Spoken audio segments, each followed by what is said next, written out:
lost and you don't even know it. You spend your days looking for answers outside yourself, asking for opinions, seeking advice, waiting for someone to tell you what to do with your life. And meanwhile, the only voice that matters is drowning under the noise of 1,000 foreign voices. Do you know what the problem is? You're not focused on yourself. You're scattered in 1,000 directions, fragmented between who you or should be and who others expect you to be. And that fragmentation is slowly killing you. Here's the brutal truth. As long as you keep searching outside yourself, you'll stay lost inside. Every time you ask someone else what to do, you deny your own ability to know. Every time you doubt your intuition because it contradicts someone else's opinion, you betray yourself. And the worst part is that you do it unconsciously, as if it were natural. You've been programmed to distrust yourself, to believe the answer is always somewhere else, in another book, another person, another place. But here's what no one tells you. The answer has always been where you stop looking, within. Eckhart Tolle made it clear. Most people don't inhabit their own bodies. They live in their heads, trapped in a maze of thoughts about the past and the future. When was the last time you were fully present? When was the last time you stopped thinking about what you have to do tomorrow or what you did yesterday? Exactly, you don't remember, because you've forgotten how to be with yourself. You've forgotten that the only real moment is this one now, and that everything else is a mental construction pulling you away from who you really are. But let's go deeper. Do you know why you can't focus on yourself? Because you're afraid of what you'll find. You're afraid of silence, of stillness, of that empty space where there are no distractions. Because when everything stops, when the noise disappears, you face something terrifying. The reality of who you are without the masks, without the justifications, without the stories you tell yourself just to keep going. And that scares you more than any external failure. Modern humans have turned distraction into an art form. Social media, notifications, empty conversations, all designed to keep you away from yourself. Why? Because being with yourself requires courage. It requires facing the abyss you've avoided for years. That abyss where all unanswered questions live, all the decisions you didn't make, all the versions of you that you sacrificed just to fit in. And as long as you keep running, you'll keep spinning in the same circle. Here comes the part that hurts. You're not living your life. You're living an idea of what your life should be. Every morning you wake up and play a role, follow a script written by others, act according to expectations you never question. And at the end of the day, when you turn off the lights, something inside you whispers that this isn't enough, that there's something more, but you don't know what it is. That whisper is your true self trying to remind you that you've forgotten how to exist. Tolle explained it brutally. The ego needs to identify with external things to feel real.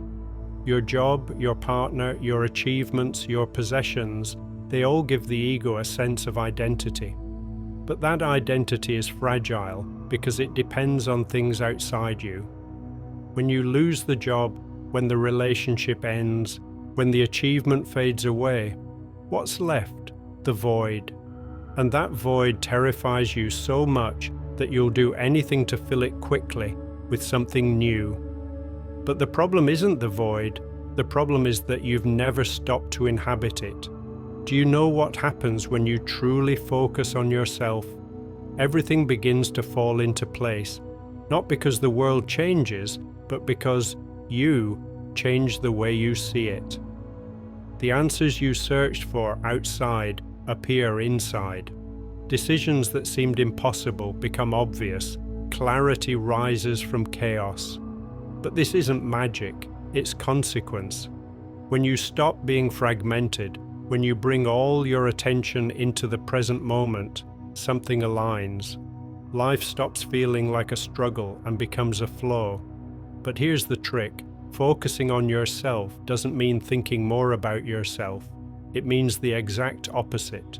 It means thinking less and observing more. Observing your thoughts without identifying with them. Observing your emotions without drowning in them. Observing your body without judging it. That observation creates space, and in that space, you find something that has always been there, pure awareness, without stories, without labels, without fear. Most people confuse focusing on themselves with narcissism, egoism, isolation, but it has nothing to do with that. The real narcissist is obsessed with their image, with how others see them, with their inflated ego. Focusing on yourself is the complete opposite. It is disidentifying. From the ego, recognizing that you are not your thoughts, not your emotions, not your story. You are the awareness that observes all of it.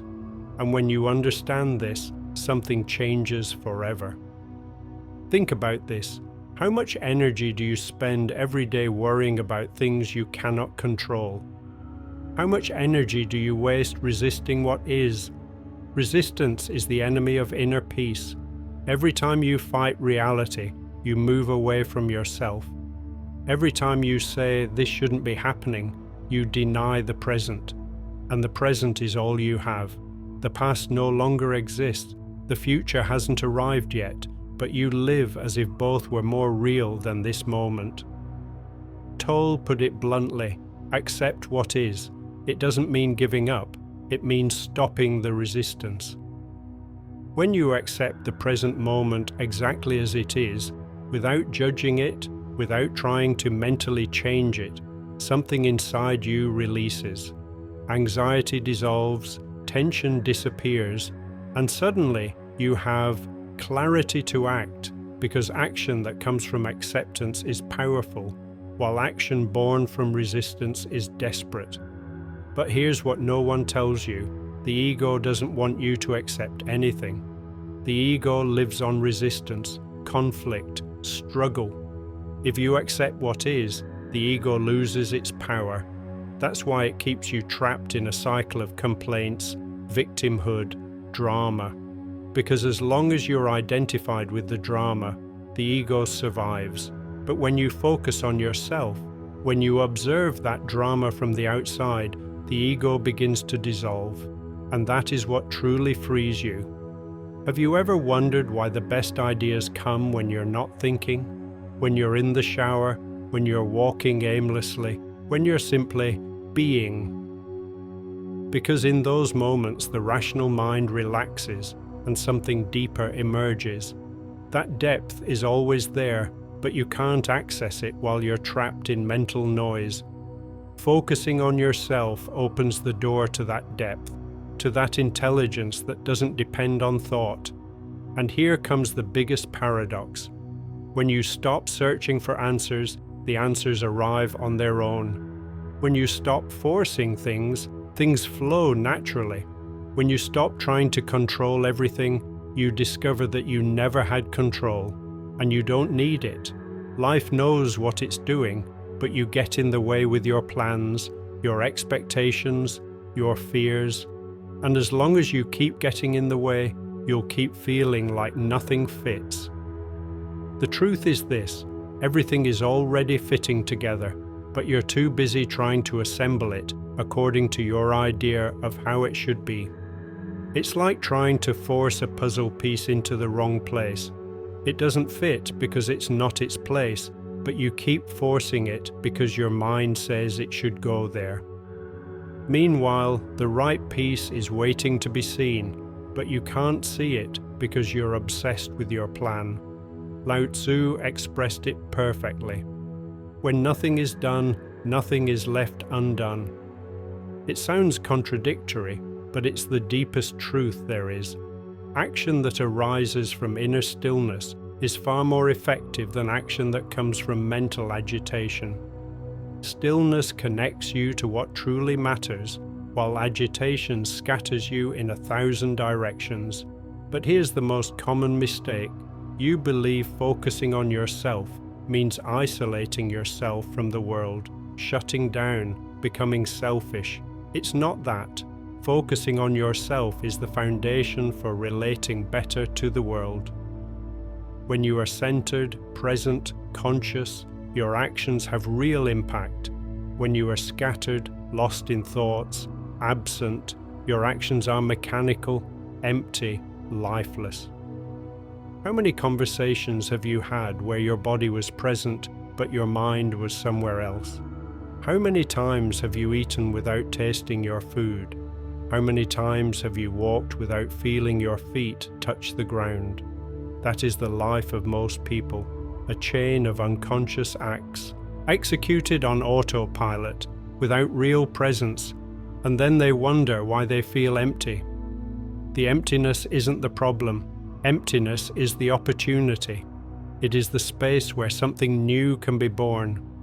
But you've learned to fear emptiness, to fill it immediately with anything: food, alcohol, work, sex, entertainment, anything except being with yourself in that space. Because if you stay there, if you don't run, if you observe without judging, you'll discover something that changes everything. The emptiness is not empty. It is full of life, of consciousness, of infinite potential. Tolle talks about the pain body, that accumulation of unprocessed emotions you've carried for years. Every time you avoid feeling something, you store it. Every time you suppress an emotion, you push it inward. Over time, that accumulated pain becomes a separate entity, something that controls your life without you realizing it. The pain body feeds on drama, conflict, suffering, and you feed it because you don't know how not to. But when you focus on yourself, when you bring attention into your body, something changes. You begin to feel those stored emotions, and by feeling them without resistance, without identifying with them, they begin to dissolve. They don't disappear instantly, but they lose their power over you. Because an unprocessed emotion is dangerous, but an emotion consciously observed transforms. Here's what people don't understand.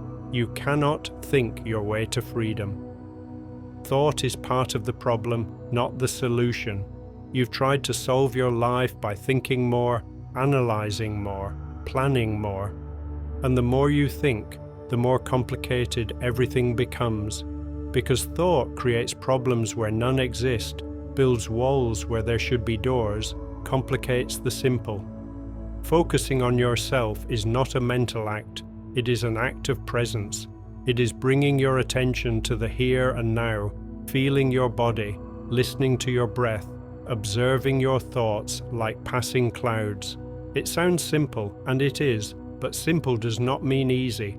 It requires practice, discipline, and above all, it requires the willingness to let go of control. And here's the interesting part. When you focus on yourself, others feel it, not because you say something different, but because your energy changes. You're no longer begging for approval, no longer seeking external validation. You simply are. And that simplicity, that presence, has a magnetic power. People feel drawn to those who are centered because it's rare in a world full of scattered minds. But don't do it for that. Don't focus on yourself to impress others, because then you fall into the same trap. Do it because it's the only thing that makes sense. Do it because you've tried everything else and nothing has worked. Do it because you're tired of living on autopilot, of waking up every day without truly knowing who you are. Marcus Aurelius wrote, "You have power over your mind, not outside events. Realize this, and you will find strength." That is the essence. You cannot control what happens outside, but you can control how you respond. And how you respond depends entirely on your level of consciousness. If you're lost in thought, you'll react from fear, from ego, from the past. If you're present, you'll respond from clarity, wisdom, the now. Most people live in reaction. Something happens, and they automatically react according to old patterns. inherited conditioning, unexamined fears, and then they wonder why their life is so predictable, why they end up in the same places, with the same people, facing the same problems. It's because they're not choosing, they're reacting, and reaction is unconscious, mechanical, repetitive. When you focus on yourself, you create a space between stimulus and response. In that space lives your freedom. You're no longer a slave to your automatic reactions. You can observe the impulse to react and choose not to. You can feel the emotion arise and not identify with it. You can see the thought coming and not believe it. That is true freedom, not the freedom to do whatever you want, but the freedom to not be dragged around by every impulse, every emotion, every thought. And here's what happens when you reach that level of focus.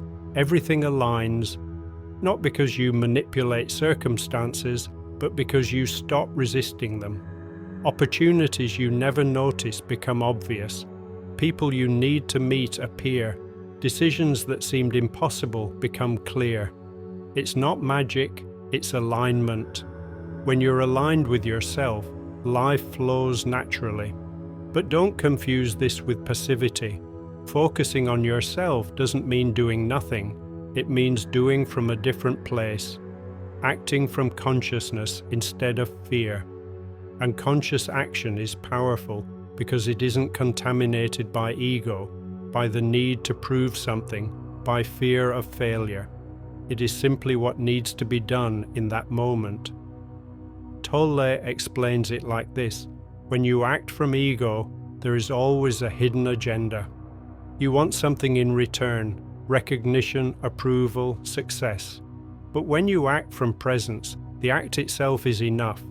You don't need anything in return because you already feel complete. And that completeness radiates into everything you do. People feel it, even if they can't explain it. So here's the challenge: stop looking outside yourself. Stop waiting for someone to tell you what to do. Stop believing that the answer is in the next book, the next course, the next piece of advice.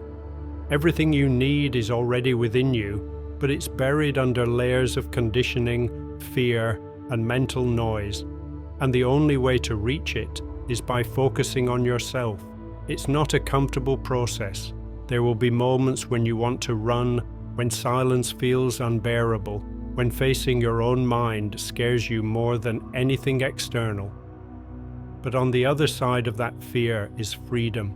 On the other side of that discomfort is peace. On the other side of that resistance is your true self, waiting to be discovered. And when you find it, when you finally meet yourself without masks, without stories, without defenses, you'll understand something fundamental. You were never lost. You always knew the way. You had simply forgotten how to listen.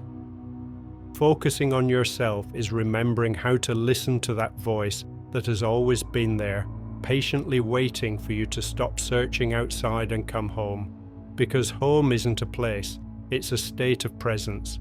And when you're home, everything, absolutely everything, falls perfectly into place. And now let me ask you something. Are you going to close this video and return to the same cycle of distraction? Will you let these words dissolve into the noise of your mind like all the others? Because if you made it this far, if you listened to every word until the end, something in you recognized the truth. Something in you knows this isn't just another cheap motivational speech. This is a wake-up call, a reminder of what you've been avoiding. Here on this channel, I don't give you easy answers or comfort. I give you the brutal truth you need to hear. Every video is a direct strike against the illusions that keep you trapped. So if you're ready to truly wake up, if you're willing to face what you've been avoiding, subscribe. Most people will run from what we say here, but those who stay are the ones ready to change. Don't come looking for entertainment, come looking for transformation. And if that's what you want, press that button now. Those who subscribe are not followers. They are the ones who have already decided to stop living asleep. The question is, are you one of them or just another spectator?